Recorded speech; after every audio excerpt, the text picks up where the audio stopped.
Utiliza sus trampas para osos para cazar a sus víctimas. Es una masa de músculos, nada lo detiene. No siente pena ni remordimientos, solo siente odio. Pero, ¿qué le llevó a ser tan despiadado?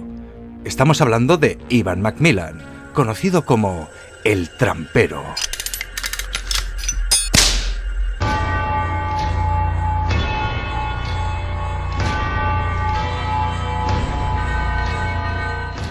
Esta es una historia de riqueza y esclavismo. A sus 14 años, Ivan era un chico amable y compasivo. Su padre, dueño de la finca McMillan, el señor Archie McMillan, era un hombre adinerado y un esclavista sin escrúpulos. Trataba a sus empleados como basura. Era el flamante propietario de una de las minas más rentables de todo Seattle. Ivan odiaba su forma de tratar a los trabajadores de la mina. Odiaba su forma de tratarlos.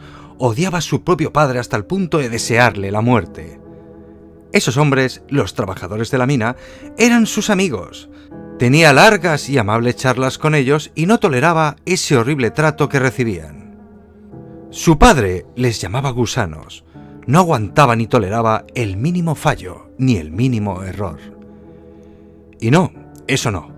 Ellos eran mucho más que eso. No eran gusanos, y un día se lo demostrarían. Su padre era cruel con su propio hijo, lo empujaba tirándolo al suelo y le llamaba débil e inútil. Le decía que debía dejar de ser amable y amistoso con esos gusanos. Que debía mantenerlos a raya, a enseñarles quién manda. No quería que su hijo fuese un débil. Incluso un día, Ivan tuvo la osadía de replicarle a su padre por defenderlos. Su padre le rompió la mandíbula de un puñetazo. Ya no volvería a replicar a su padre por si acaso. Se muerde la lengua, le debe lealtad a su padre, pero también a sus amigos, y esa situación era muy complicada y cada vez más insostenible. Al pequeño Ivan lo que le gusta es crear, dibujar, pero esconde sus creaciones a su padre. Dibujar es de débiles. Él prefiere enseñarle a mandar con brazo de hierro, a dominar, a ser brutal y despiadado, a que le teman, a quebrar la voluntad como hizo con su pobre madre. Le enseña a ser temido por todos. Tiempo después, Ivan vio a su padre gritando y zarandeando a uno de sus empleados. Lo trata como si su vida no valiese nada. El hombre está cansado, agotado, con los pulmones ennegrecidos y el estómago podrido. Casi ni come ni duerme y al final se desploma. A su padre no le importa, incluso llega a darle una patada en el estómago al verle en el suelo. Llama a Ivan y le pide que se lo lleve. Ivan lo recoge, se lo lleva, y durante un segundo le viene un sentimiento de asco por la debilidad de este hombre, y siente que le gustaría acabar con la vida de este gusano. Y ese sentimiento le desconcierta durante unos segundos. Su padre le llevaba a veces a cazar osos. Era su pasatiempo favorito, y es curioso porque su tío, el hermano de su padre, murió devorado por un oso. Ivan siempre creyó que su padre asesinó a su propio hermano. Su padre era odioso, un maltratador. Pegaba a su madre, pega a sus empleados, pega a su propio hijo llamándole débil. Nadie quiere trabajar para él. Él está arruinando el negocio familiar. Está arruinando vidas. Está muriendo gente. Mi padre debe morir. Y no me atrevo a hacer nada.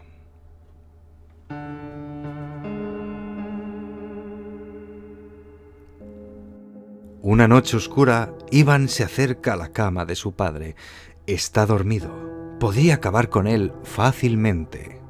Tiene una roca en la mano, la levanta y se detiene a pensar. Piensa en cómo sería su vida sin él. Piensa que es la única familia que tiene. Su madre murió al ser arrastrada por la corriente del río.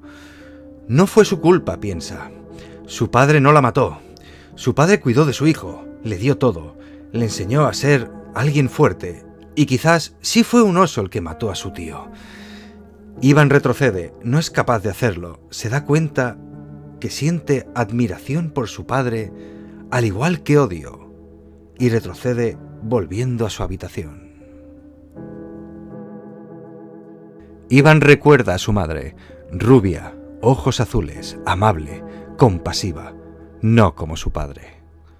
Su padre es obedecer o morir, y Iván, aunque leal, se cansa de obedecer. Los trabajadores de la mina son sus amigos y debe ayudarlos de alguna forma. Su padre siempre le decía que esos gusanos no debían ser sus amigos, que perdía el tiempo, que lo utilizaban sabiendo de su buena fe. Pero Iván no podía creer a su padre, a ese ser despiadado que odiaba y admiraba por igual. Un día notó que su padre sabía algo. Sabía lo de sus dibujos y creaciones, pero solo le miraba y no decía nada. Sentía el silencio antes de la tormenta, pero no abría la boca. Iván fue a su habitación y le faltaba el dibujo que hizo inspirado por su madre, un dibujo de ella, y entonces su padre entró en la habitación, pero no le pegó, solo le sonrió. Mostrando una sonrisa piadosa, le dijo: esos gusanos a los que llamaba amigos le habían delatado por un puñado de dólares. Su padre había colgado el dibujo encima del cabecero de su cama. Ese día Iván sintió odio a aquellos gusanos que siempre quiso ayudar y a los cuales él llamaba amigos. Y por su padre sentía ahora la mayor de las admiraciones. Esos gusanos a los que él había llamado amigos merecían a alguien despiadado. Hubiesen dejado que su padre le diese una paliza de muerte a su amigo, al que iba a ayudarles, al compasivo, al débil. Años después, Archie Macmillan enfermó y Iván se hizo cargo de la empresa. Cuidaba a su padre, que se había quedado delgado, sin fuerzas, apenas podía caminar, era débil. Con los años, Iván se había vuelto más despiadado que su propio padre. Todos eran gusanos para él, basura, salvo su admirado padre, aunque ya se veía débil. Con el tiempo, Iván dejó de hablar con la gente. Hacía mucho que no veían a su padre, pero nadie se atrevía a preguntar a Iván, últimamente callado, solo fabricando máscaras, de hueso, de metal, de madera, saliendo a cazar osos a solas. Un día hubo un desprendimiento en la mina y mientras caían las rocas, uno de los trabajadores pudo ver a Iván con una máscara de hueso mirando desde la entrada. Ese día murieron más de 100 personas sepultadas, todos trabajadores de Macmillan. La policía encontró restos de dinamita explotada en una zona de las minas. Fue provocado y a Iván no lo vieron por ninguna parte. En el sótano de la finca hallaron a su padre, degollado, en los huesos, débil. Después se oyó el sonido de una trampa cerrarse, el grito de uno de los agentes que cesó a los pocos segundos. Iván no quiere gusanos en su finca.